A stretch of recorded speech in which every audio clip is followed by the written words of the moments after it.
Sorry, this spot's for Kin alone. My sister jeered at her engagement gathering, gesturing to a folding seat next to the waste bin. All chuckled while I sat by myself. Next the check came, $4,800. The server glanced my way. I simply grinned and stated, "That's not my seating." Can you imagine being seated by a trash can at your own sister's engagement party, watching her toast to family, only for them to try and stick you with the bill? That night, I finally realized I wasn't at their table, and that changed absolutely everything. My name's Steven. I'm 32. I'm the oldest kid, the one who fixes things. I pour concrete for a living, frame houses when the crew's short, and yeah, I spend my evenings with a tape measure in my pocket. It just feels wrong not to have one. My hands are rough, my back complains after a long day, and my phone background? It's a photo of rebar tied in a perfect grid because it made me proud. That's me. In my family, I was always the guy who showed up with a toolbox when a cabinet door broke. The one who did the heavy lifting so nobody else had to. Not because I'm some kind of saint, but honestly, it was always just easier than arguing. Then there's my younger sister, Kelsey. She's 29. She's got that marketing smile, expensive nails, and a fiancé named Ethan who wears loafers without socks. He's the kind of guy who says things like, "We curate experiences." Mom adores them. Dad says they have vision. When I talk about pouring footings before the frost line, people just nod like I'm speaking a foreign language. The engagement party was at this place, fancier than any of us had ever eaten at. White brick walls, industrial lights, a bar that looked like it belonged in a magazine. I came straight from the job site, so I wore a clean work shirt. I scrubbed my hands with orange pumice soap in the truck, but the lines of the day were still etched under my nails. I brought the gift Kelsey wanted, a cash envelope tucked inside a card with a gold bow. Not a toaster, not forks, she'd said in the family chat. Cash is more flexible. I remembered that word. Flexible. When I walked in, I saw the main table first.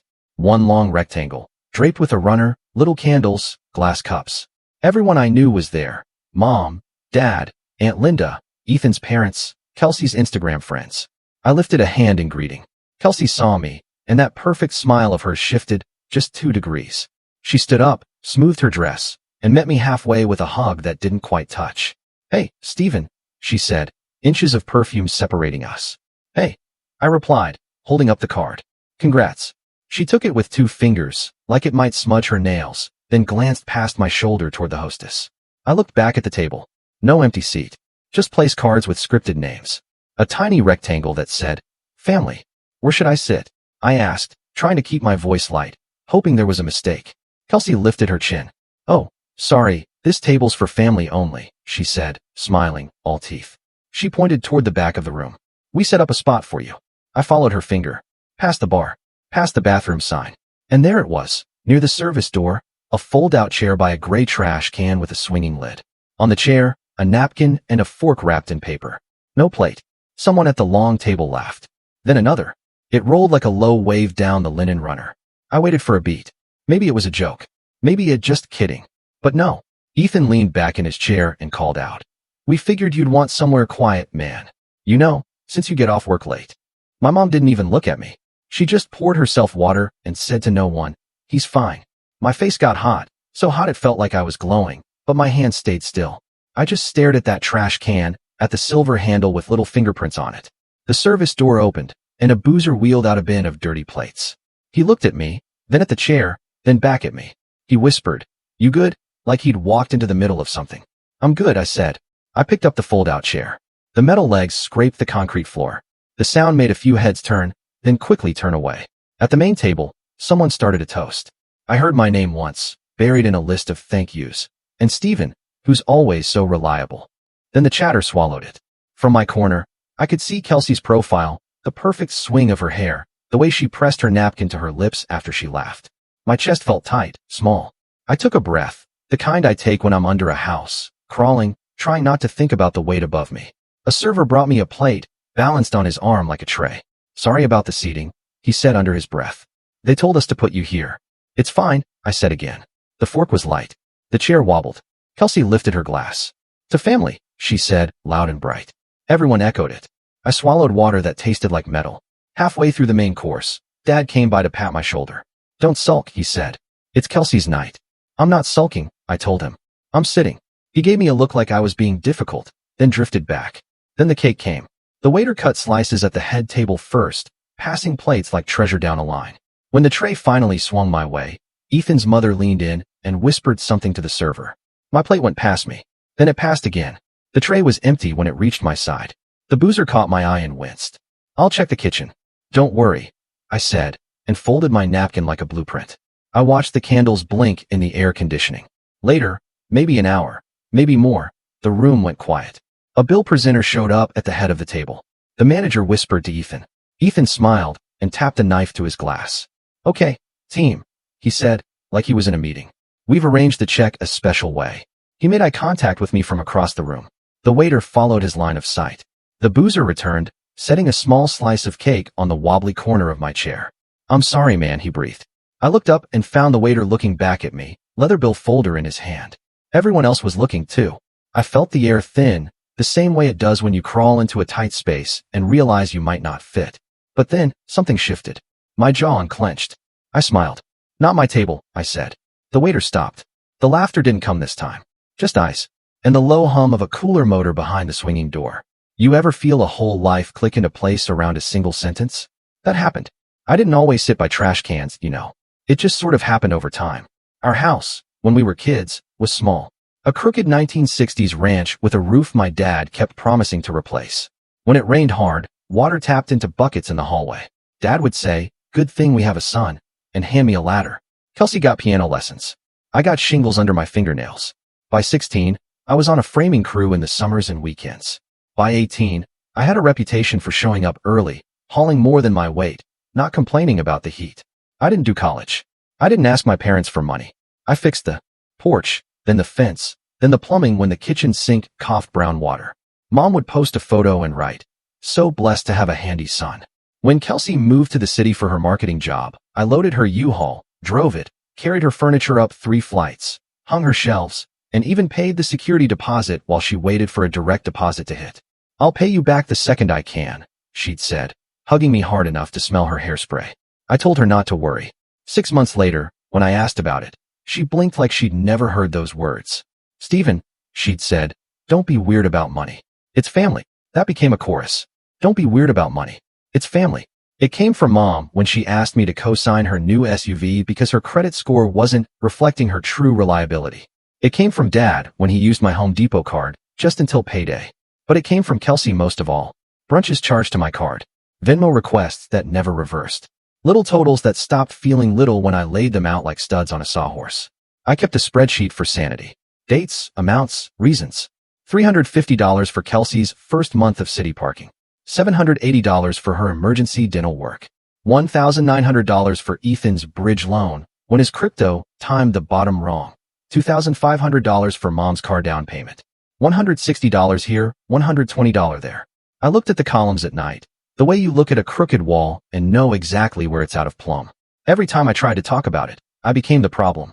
"You're obsessed with keeping score," Mom said once, stirring sugar into her tea. "Your sister needs support while she builds her brand." Dad added, "Kelsey brings opportunities to this family. You bring muscle. Both matter." I started saying less. It was easier to carry a beam than argue about one. The little betrayals got weirder. I found out Kelsey had listed my address on a store credit application because it looked more stable.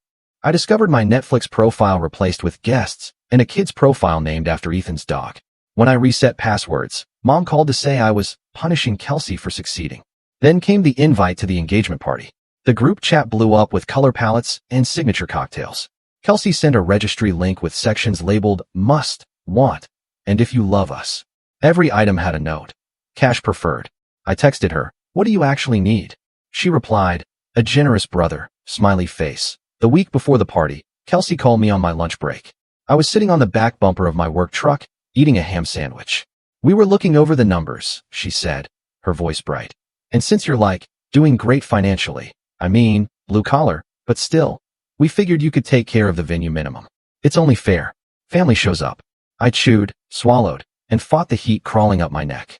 "How much is the minimum?" I asked. "Don't be weird," she snapped. "Ethan's handling it." "Then why are you calling me?" I pressed. She sighed. "Because we shouldn't have to explain. You know what? Forget it. Just bring the envelope we talked about. Don't be cheap." The call ended. I stared at the parking lot gravel and thought about anchors. The metal kind we epoxy into concrete so beams don't shift when the wind tests them. My boundaries weren't anchors. They were painter's tape. 2 days later, Dad showed up at my duplex with a six-pack and a speech. He sat at my small kitchen table, took a long pull of his beer, and said, "Your sister is marrying up. Don't mess this up with your pride. You know how you can be." "How can I be?" I asked. "Stubborn. Counting pennies. Making everything transactional." "Keeping track of money isn't making it transactional," I argued. "It is a transaction." He waved a hand. "This is bigger than that. It's family positioning. You'll get yours when it's your turn." I didn't say my turn never comes. I just nodded and put the beer in the fridge. The morning of the party, Kelsey texted a seating chart. My name wasn't on it. I asked, "Where am I?" She replied with a heart and a thumbs up emoji. No seat number. I went anyway. I always go. That's the trap. You go because not going is worse. You go because the story they'll tell if you don't is nastier than the truth if you do. At the restaurant, the hostess looked at her tablet and said, "Oh, you're Steven." Then she bit her lip like she'd been told a joke and wasn't allowed to laugh. And then there was the chair, the trash can, the laugh that ran like a current, the slice of cake balanced on a wobble, the bill folder in the waiter's hand, the heat in my face, and the way my mouth finally shaped those words. Not my table. Here's the part no one saw coming. The room didn't know what to do after I said it. The waiter froze. Ethan's smile wavered. Mom blinked twice. Then Kelsey cleared her throat. "Steven, don't be dramatic," she said, lightly, like she'd practiced it. "We just assumed, you'd be generous." The waiter still held the folder. He looked truly stuck. I stood up, not fast, and the chair scraped again. "Help whoever ordered that," I said, nodding at the folder. "I'm not on that table's check. I'm on this one." I patted the scarred concrete next to my fold-out. People shifted in their seats, whispered. Ethan laughed again, higher this time. "Dude, relax. It's all in fun." I thought about the spreadsheet. I thought about the cosign. The day I troweled a slab in August heat, while Kelsey texted me from a rooftop pool. I thought about anchors. My phone buzzed in my pocket. A text from Mom, "Don't embarrass your sister." I put the phone face down on the chair and slid my slice of cake into a napkin. The boozer's eyes were soft. "You okay?" he asked again. "Better than I was an hour ago," I said. The manager came over finally, a careful smile on, like approaching a dog that might bite. "Is there a problem?" "No problem," I said. "Just not my table." I didn't raise my voice. I didn't make a scene. I took a breath and felt something settle inside me, like concrete curing. On my way out, I left the card in the boozer's hand. "Give this to Kelsey," I said. "Or don't. Up to you." Outside, the air was cooler. I stood on the sidewalk watching cars slide past. My hands were steady. That felt new. Then my phone lit up. Family group chat. The messages stacked fast. "Mom, Steven, where did you go?" "Dad, you owe your sister an apology." "Kelsey, grow up." "Ethan, bro, you made the staff uncomfortable." Not a good look. "Aunt Linda, honey, money comes back." "Family doesn't." I typed, deleted, typed, deleted. Then I wrote 2 words. "I'm done." I put my phone in my pocket and walked to my truck. Somewhere behind me, a waiter explained a bill to a table with a pretty runner and little glass candles. The next morning, my front door shook like someone was trying to free it from its hinges. I opened it to find Mom and Dad on my stoop, both in yesterday's clothes. Mom had puffy eyes. Dad had the look he gets when he's already decided he's right. "We need to talk," Mom said, pushing past me. "Coffee?" I asked out of habit, then hated myself for asking. They sat. Mom didn't. She paced my small kitchen like she was burning a trench. "You humiliated your sister," she said, her voice sharp, "in front of her future in-laws." Dad folded his arms. "That bill was always going to you. Ethan said it that way because you're the stable one." I leaned on the counter. "You seated me by a trash can." Mom waved a hand. "The restaurant messed up. Your daughter pointed me there," I said, and then I laughed, a short, bitter sound. She opened her mouth, closed it, then jabbed a finger at me. "You were so sensitive. It was a joke. You made it ugly." I put my phone on the table, opened the spreadsheet, and turned the screen toward them. Rows and rows. Dates, totals, notes. "What is this?" Dad asked. "A list," I said, "of every time I paid. Every time you said it was family. Every time it wasn't a loan, it was an obligation." Mom peered at the numbers. "You've been keeping track." She said it like I had jars of teeth. "Yes," I said, "because someone had to." Dad's jaw tightened. "You think you're owed for helping your family?" "I think I'm done being your ATM," I said, steady. "I think boundaries are not punishments." Mom crossed her arms over her chest. "So what? You're cutting us off." "I'm cutting off access," I said. "To my cards, my accounts, my time when it's not asked for with respect." Dad snorted. "Respect?" "You stormed out." "I left," I said quietly, after being told I wasn't family. Silence. The fridge hummed. Mom's voice softened, like she had switched scripts. Sweetheart, we didn't mean it that way. Your sister is stressed. Big day emotions. She needs you. No, I said. Just one word. It felt like taking the weight off of Jack. Her eyes widened. What did you say? No, I repeated. Not this time. Not anymore. The answer is no. Dad stood, hands on the table like he was about to lift it. You're making a mistake. Family is everything. Family is not everything, I said. Family is people who act like family. Mom's mouth trembled. We raised you. And I appreciate that, I said. I also poured your patio, rebuilt your deck, fixed your pipes, and co-signed a car I don't drive. I don't need a medal. I need a seat at the table that isn't next to a trash can. Dad's face flushed. You're ungrateful. I met his eyes. I'm done. He pointed at the spreadsheet. Delete it. No. He took a breath like a bull, and then stopped. Maybe he saw something in my face he hadn't seen before. Maybe he remembered the weight I carry all day and realized I could carry a fight, too. Mom switched tactics again. Tears. If you don't help with the bill, your sister can't cover the difference. The venue charged a service fee. They'll put it on her credit. She'll be ruined. I wanted to laugh. Not because dead is funny, but because of the theater. How much? I asked. She brightened. Quick. Only $4,800. I nodded. Then she and Ethan can pay it. It's their party. Mom stared. You always were crueler than you look. Dad grabbed the doorknob. We'll remember this. I'm counting on it, I said. They left. The door closed. I stood in the quiet and felt my hands shake for the first time. Not fear, adrenaline, and the absence of something I'd carried for years. My phone started again. Kelsey again, then Ethan, then Aunt Linda. I let them all go to voicemail. Then I sent one text to the group. If you need a contractor, get a quote. If you need money, go to a bank. If you need me, try respect. That afternoon, I went to the job site and tied rebar with a speed I hadn't felt since I was 19. Every twist was a sentence I hadn't said for a decade. No, not this time. I won't. Not my table. That night, someone slid an envelope under my door. I opened it with a utility knife. Inside, a printout of the bill, a photo from the party, and a note in Kelsey's handwriting. You did this. Fix it.